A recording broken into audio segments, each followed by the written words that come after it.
Clapperboard Act 1. The dream turned sour. 7 years ago, I did something that felt impossible. I bought my first home. 10 years of saving. A decade of saying no to nights out, holidays, new clothes. All for this. My own place. My dream. As a single person, I couldn't afford a mansion. Sure. But I found something that worked. A home on a shared block, but with a freehold title.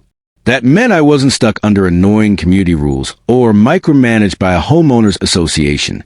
It was perfect, or so I thought. I had double-checked everything. Triple-checked. Even my lawyer went through the paperwork. The real estate agent? Local guy. Had mutual friends with my friends. He seemed trustworthy, confident, friendly, maybe too confident. I should have paid more attention to that smirk he always had. Like he was on a joke the rest of the U.S. didn't get. Clapperboard Act 2. The lie unravels. 5 months in, I get a knock at the door. It's the landlord from next door. "Hey," he says. "Just want to chat about the insurance policy for the walkway." I nod. We share a path. After all, no big deal.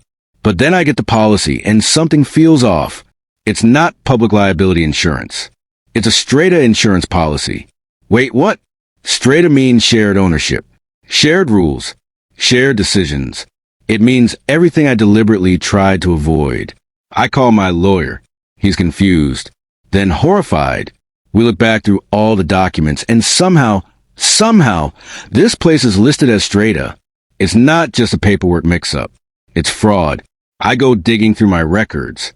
Emails from the real estate agent literally saying freehold. The listing, the brochures, all saying freehold. My heart pounds as I realize the truth. I was lied to, deliberately, and now I'm stuck. Clapperboard Act 3. The confrontation. I set a meeting with the real estate agent. I walk in with a folder full of evidence. Emails, printouts, legal statements. I slam it down on the table and lay it all out. He smirks. That same cocky grin. "No fault on our part," he shrugs. "You bought it.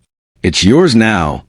No apology, no offer to help, just a smug dismissal and a pathetic offer of $1,000 to go away. I could have taken legal action. The mediator even encouraged it, but I was struggling with my health at the time. I didn't have the energy for a legal battle, but what I did have was time and patience and a slow-burning fury that started to morph into something more potent, revenge. Clapperboard Act 4. The long game. I started small, quiet, creepy. I found his personal Facebook page. He wasn't exactly careful with privacy. Photos of a boys on tour trip popped up, taken just months after I moved in. And that trip, it gave me an idea. I dug up his home address through a business registration site, saved it, marked the date of my home purchase on my calendar. And on the 1-year anniversary of that lie, I sent him flowers with a note. "Dear real estate agent, remembering you on this, our special day. She has your eyes. Love, L." L didn't exist, but he didn't know that. He wouldn't be able to explain it. That was the beauty of it. The next year, I did it again, and again the year after that. Each note slightly different, but always laced with romantic chaos. Always signed, "Love, L." Always saying things like, "She asks about you." Our day still haunts me. I kept the bracelet. And just to keep the paranoia alive, I sent postcards from the country he had traveled to during that trip. International stamps. Foreign handwriting. The illusion was perfect. I never heard back. But through the grapevine, the whispers began. Clapperboard Act 5. Collapse. 3 weeks ago, I got the full story. That smug, lying real estate agent? Divorced. Lost his house. Retired early, not by choice. Turns out his wife finally put 2 and 2 together. For years, she'd been receiving the flowers, the notes, the strange postcards from another country, always on the same date.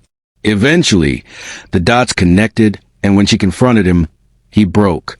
He admitted to cheating, but not recently, years ago, right before I bought the house. Apparently, he had gone on that boys' trip, slept with someone, came home with an STD, and convince his wife it was her fault. For years. And now, the date I sent the flowers, it lined up exactly with the time he had been balls deep, sans condom, in someone else's bed. The day that destroyed my trust became the day his marriage unraveled. The lies caught up to him. Slowly. Steadily. Just like I planned. Climactic revenge payoff 1 to 2 minutes. He lost everything. His wife. His home. His reputation. And me? I never raised my voice. Never broke a law. Never even said his name out loud. I let him bury himself in paranoia and guilt. I gave him just enough rope, and he tied the noose himself. And the most twisted part? I didn't have to lift a finger. I just planted a seed. Karma watered it. Gee, reflective wrap-up, 15 to 20 seconds. I'll admit, sometimes I feel a flicker of guilt. I didn't mean for it to go that far. But then I remember the smirk, the shrug, the way he thought he'd gotten away with it. And I smile, because justice doesn't always have to be loud. Sometimes it's floral poetic and arrives right on schedule. Outro call to action, 15 to 25 seconds. If this story gave you chills, hit that like button and tell us in the comments. What's the most clever revenge you've ever seen? Don't forget to subscribe for more darkly satisfying tales where karma wears a smile and sometimes sends flowers.